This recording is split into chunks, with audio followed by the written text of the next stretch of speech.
Hello, everyone, and welcome to another episode of Autism Stories. I'm your host, Doug Bletcher, the founder of Autism Personal Coach.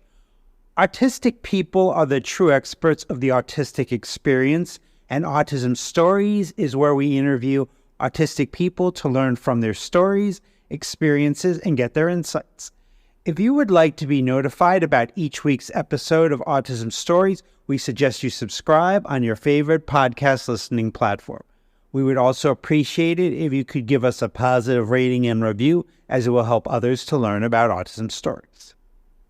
On today's episode, Tina Beams joins us to discuss the impact of stress on the body and how living in a van has impacted their life. We hope you enjoy today's conversation. Tina, thanks so much for joining me here on Autism Stories. Hi, thank you. I really appreciate you taking the time. And I'd like to start out by learning, where does your story in the autistic community begin? About 2 years ago or so, my partner got diagnosed with ADHD, and that kind of led both of us down this journey of neurodivergency and what that means. Honestly, really wasn't something I'd heard of. We were both 39 at the time, so it says a lot about how much it's not really talked about. And then that kind of turned into conversations about autism. And I, as the good partner, I wanted to do research and really, learn what this meant and how it affected her. And as we both kind of learned about it, I started to realize that this was sounding more and more like me and my life. And it was a lot because it wasn't something I'd ever occurred to me. Again, being 39 years old and having this presented to you at the first, chance of a conversation of neurodivergency was a wild process. And, as I learned more and started reading books, the one that really spoke to me the most was Unmasking Autism by Dr. Devin Price. And it just made it made me feel very deep things because of how true it rang to my life. And realizing that I was so masked my whole life. And wow, this makes so much more sense. All these things that didn't make sense, that I couldn't figure out why I was anxious, why I was depressed, why, I had all these thoughts and feelings, is because I was masking. And it was masking these things that I was told not to do. Don't do this, don't be this, don't be that, be this, be that. And so just mask. And I have, the privilege to be able to do so, the movements and things like that, the stimming, I was able to, play sports and just run around a lot. And I know that's, a privilege for a lot of us to be able to just run and get all that energy and things like that. But it also was very detrimental to my mental health. General anxiety disorder, major depressive disorder. I've dealt with a lot of really deep, dark things for most of my life and never understood why. And realizing I was masking every part of myself was a big, big revelation. Now, being autistic is just one identity that we have, and we all have different identities that play significant roles in our lives. So you are a Korean adoptee. How do you see those identities impacting your autistic experience? So just a brief background. I was adopted when I was 6 months from Korea. In Korea, my parents were stationed there at the time. My dad worked for the Army Corps of Engineers. And so Korea was only the second, I believe, international country that allowed adoption. So a lot of Americans there were adopting Koreans in need, especially a lot of female babies who, families could take care of, et cetera, because of similar, but not quite as harsh as the China, one child rule. It was similar to that. It just wasn't spoke out as intensely, but it was kind of the mentality. And so a lot of Korean girls that needed homes, and since international adoption, was allowed, they adopted me. But, at 6 months, you go from a completely Korean household, Korean language, Korean food, environment, everything, to an American household where only English is being spoken, American foods, cultures, practices, etc. And so at 6 months, I think now realizing that was my first mask. That was the assimilation at 6 months old to be thrown into a completely different environment. And, if you've ever traveled and you go to a different environment where you don't know the language, the food, the culture, where you are, what's going on, there's a lot of things happening.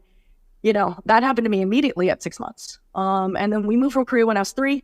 And I think because the language barrier, the cultural barrier, there's a lot of different aspects that happened, but a lot of the signs of me being autistic got missed because I was quote unquote gifted. I was highly intelligent. I could see things and I could replicate them. I could parrot them. I think it's kind of that, processing that I could just mask really well, looking at patterns of recognition and things like that, being more introverted and watching versus participating. So learning the rules of how to be American, how to be, all these other different things, how to be more quote unquote, normal in a neurotypical society. A lot of those things happened from the very beginning of my life. And it just kind of an education in masking right from the beginning. And so I just put on all these different masks of what I should be and what I shouldn't be. Being Asian in a white family, in a white community, I am non-binary. So not, doing a lot of the things that little girls are supposed to do, playing sports and running around and getting dirty and things like that, but still having more feminine qualities, having long hair and wearing pink and things like that. So it was very confusing in that sense. I was closeted queer for a long time. I just learned how to mask, how to pretend to be other people, whatever that was around me. I was able to learn and see those pattern recognitions and study almost what you were supposed to do. And that has just led to just this lifetime of masking and being really good at it until things kind of just broke down. And learning that I was autistic, just kind of helped uncover a lot of that. On social media, you recently had, I think, a really important post on how being stressed and how the body responds is really natural. I know when I'm stressed that I'm stressed about being stressed and looking for ways to not be stressed. So how do you look at stress when it is occurring in your life? Well, I think one of the biggest things is understanding what stress is and how it works. And understanding that is important to understand how to let it go. So stress it works on a spectrum too. It's a defense mechanism. It's telling you to pay attention. Sometimes it's a whisper, and sometimes it's screaming at you to fight for your life or run like hell, kind of like a dimmer switch. For example, if you're out on a hike and you're walking along, and in the distance you see a mountain lion, your stress might peak a little bit, right? Maybe that's small. It's in the distance, you see it. Okay, that's a little concerning, but it's okay.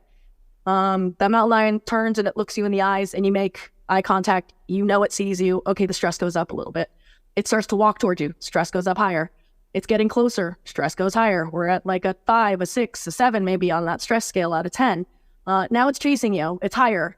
Now it's right on top of you. Stress is so intense. You're fighting for your life. It is painful even. And it's hard because stress is stress is stress is stress. Your brain doesn't know the difference between real life-threatening danger, that mountain lion on top of you, or you're stuck in traffic and you're late, or for us, when our sensory input is hypersensitive, or our brain is hardwired to overprocess a sensory stimulus, an overhead light can feel like looking directly into the sun. Or a dump truck can sound like sitting next to a speaker turned on full blast. Our bodies will respond accordingly and just say, stop now at all costs, run, fight, something. And for a lot of us, it's disabling because it's so intense that it hurts physically. And certain stimulus can be so overwhelming. It's like fighting the mountain lion. It's exhausting. And then there's the other part of the defense mechanism, which is fear, and fear of that pain, whatever that pain is. Pain mapping that happens in your brain that says, don't do that again. Like if you've ever put your hand on the stove by accident, you learn really quickly not to do that. You remember that. And the higher the stress response, the deeper the grooves of that pain map, kind of like a well-walked trail. And it's not that stress is the problem. It's just that we need time to recover. That's the other side of our nervous system, which is the rest, relax, digest. That's the part where we want to get rid of the stress. We want to go to that side of things. But when we're chronically stressed, we never fully recover, and depending on how stressed we are, we recover very little. And this leads to mental and physical health issues, like anxiety, depression, exhaustion, irritability, cognitive problems, burnout, etc. And it's hard when our senses are overloaded from a lot of different sources all the time. It's overwhelming and stressful just existing, especially in a modern world, especially if you live in the city versus more natural settings. We're always kind of just sitting in these low levels of stress all the time. So physiologically, if we understand that this is what stress is and how our brains process these things and what it does to our bodies as far as the fear response and, I don't want to go back to pain and I have all this energy, we need to fight or run away, right? Which is movement, which is why, we're told things like exercise. But movement in any capacity is great. So walking, stimming, rocking back and forth. These are all attempts to soothe the energy that stress brings. And some of that is because adrenaline is one of those hormones that's released when we're stressed, because we need to increase blood flow and filter these hormones out. So that's one way, right? The movement aspect. We're told to, I'm sure you hear sometimes like, go out of nature. And it's like, okay, I'm outside, now what? And, it's kind of hard because we don't really know why we're out there and what the point is. And I feel like understanding that the natural sunlight makes a big difference. There's not a lot of noise, so that stimulus kind of goes down. There's a lot of research on just seeing plants, trees, things like that, and how that reduces stress. Things like panoramic views, top of the mountain, beaches. We love panoramic views because it allows us to see that there's no threats nearby. Even just getting out of the little box that we live in with walls, right? That can be helpful because it can be very confining and that's stressful.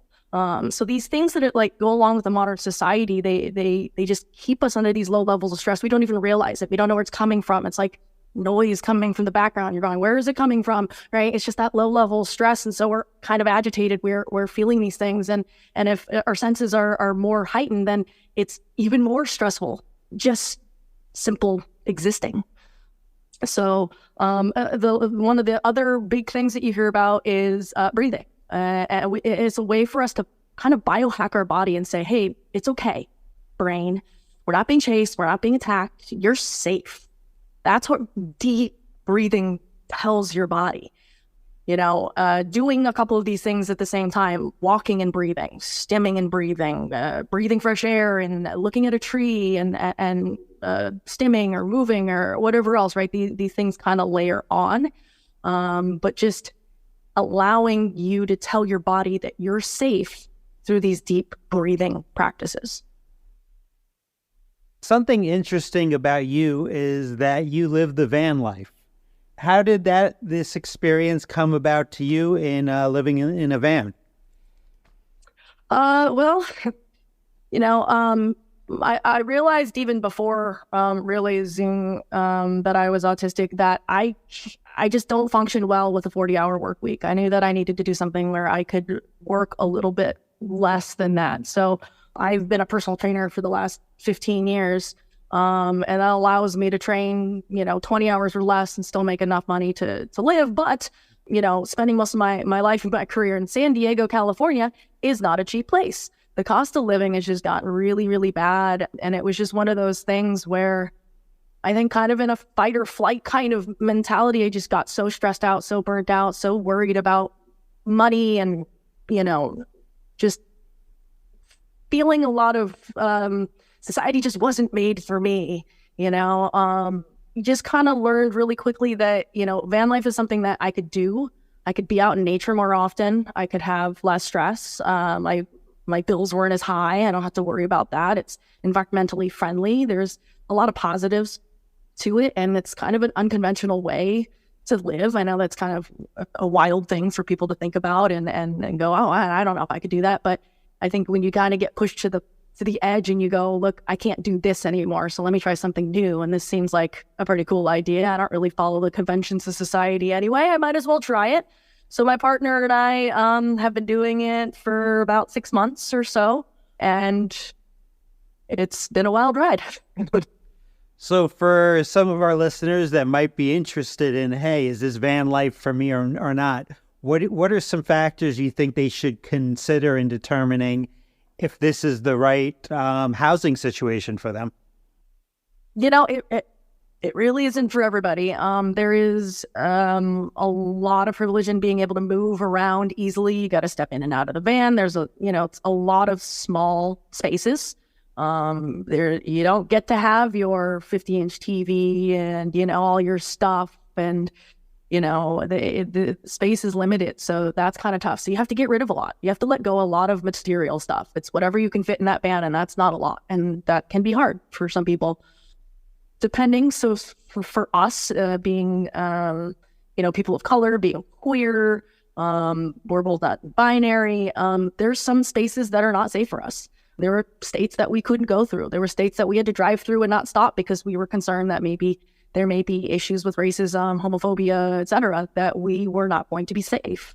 So safety is an issue as well. There's a lot of time to sit with yourself and just be with yourself, which is lovely in some senses and hard to have to really address some of the things that you've been kind of shoving to the backs of your corners of your mind. They come forward and you have to address them, and that can be difficult. But ultimately, for us, being out in nature and having the freedom to be in different places and see different things and experience a lot of different stuff without being in the center of a city was really, really helpful. Again, society's rules just really haven't really applied to us for a lot of reasons. And so we get to kind of make our own rules when we're out there in the middle of the desert or a forest. For us, the environment is really important, and it's very environmentally friendly. We use such little water. We get our energy from solar panels. We just have a really, really low carbon footprint because we sit and don't drive for, 2 weeks. So we just hang out in nature. And so we're not driving around, commuting to work or going to the grocery store, doing things like that. You got to have to plan a little bit more. So there's a lot of pros and there's a lot of cons, and it's not for everybody. But if it's something that you can do and you want to do, the way that we looked at it was, well, we're not getting any younger. It's only going to get harder as the environment changes and more people want to do this. So why not? And honestly, it was scary and it was absolutely terrifying at times. And it was really difficult at times, but I'm so incredibly glad that we did it because it helped us in so many ways. It is, on our trip is when we started to really look into autism and neurodivergency and really dove into it. We had the time, we had the mental space to sit with these things and address a lot of these traumas and things that we had kind of shoveled to the back of our brains and really had to go through it. And it was tough. But it helped to be in nature, to be able to breathe and have the time and not be overworked and things like that. On social media, you've talked about the importance of community for you, even though you have social anxiety and you want to find people to talk about your favorite topics with. So what are some of those favorite topics? Well, if you couldn't tell already, I get very excited about wellness and fitness and things like that. That's a big piece of it. I'm lucky that I've found something that I'm truly passionate about that, helps other people too. So for me, wellness is not like, spas and, goop and face products and stuff, which kind of is just a watered down version. For me, wellness is, the physical aspects of things. So like movement, nutrition, food, cooking, things like that. I love systems of these things, which is probably why I'm a personal trainer. But the mental aspect, psychology, sociology, the understanding of the human mind and how it works, then there's the emotional side. So of course, emotional regulation and stress reduction and things like that. Spirituality is part of wellness. So having a purpose, something bigger than yourself. It doesn't matter what your religion is or if you have one at all, but it's about just having that bigger sense of purpose, something that you're driving towards, something that gets you up every day and goes, wow, I really excited to do this thing, even if maybe you're not every single day, but there's still something there. The social aspect of having a community of people who you want to be around, that you support, that you understand each other. And even things like environmental, like I talked about, proximity to nature and things like that. But, there's pollution and different cultures and, different aspects of media that influence your life. So, the physical, mental, emotional, spiritual, social, environmental systems that we all live in, how they affect us. I love talking about that. I love learning about that. I want to know more about that. And that goes along with, understanding each other. Besides all of that, obviously that's a big part of my life, but outside of that, I spent a lot of time playing video games to disconnect a little bit, kind of get those little hits of dopamine and just, relax a little bit. Very much into, not as much now because I live in a van, but woodworking and like building things. I actually built the van out entirely by myself. And so that's part of it. It's kind of nice to have a functional, fun time. Is that something new, woodworking, for you? Or, did you learn about that? Is that self-taught? Because I can't imagine I could build anything in this lifetime. So I took woodshop in high school. It was like a 10-week or however many week program it is in high school. Took woodshop once, learned how to use the tools, and then YouTube, mostly blogs and things like that. I just, from that information, taught myself because it just was so interesting and exciting, and working with wood makes sense. I'm very logic-minded. Wood makes sense. It just, once you understand it and how it works, it just makes sense. And you can kind of almost make anything if you understand some basic things. At least in my brain, it does. I do love wood, but I don't know if it makes sense to me. And then lastly, how can our listeners learn about you and maybe build a community with you beyond this interview? Yeah, I think that if any of this kind of resonates and you go, man, I'd like to know more about that, or I'm into that too, or I could talk about that forever. I mean, the whole point of my page was, I have community in the name for a reason. And I just felt like I wanted to connect with other people because this was so new to me. And realizing that I had a lot of people in my life that I don't feel comfortable unmasking around because I don't know how they're going to respond, makes me realize that I don't have as many friends as I thought. I don't think I can connect with people on a deep level if they don't even understand, the basic levels of how my brain even works and how it presents itself and things like that. So I found that, both my partner and I, both being, neurodivergent, realized, wow, we really want to connect with other people that get it. I don't want to have to explain myself. I don't want to feel weird about stimming. I don't want to, have someone go, why are you talking so much or so fast or so loud or about this one topic? I don't care anymore. It's those little things that I think that even just following more autism accounts and realizing, and recognizing people's experiences and their stories that, we're all kind of looking for that. And I just kind of wanted a place where people could have that understanding. They can reach out to me and, comment on my page or DM me and just say, hey, I need community too, or just, I need someone to vent to, or I need someone who understands and just isn't going to tell me to like do something or give me advice or things like that. I just want to connect with people and just feel like part of a community.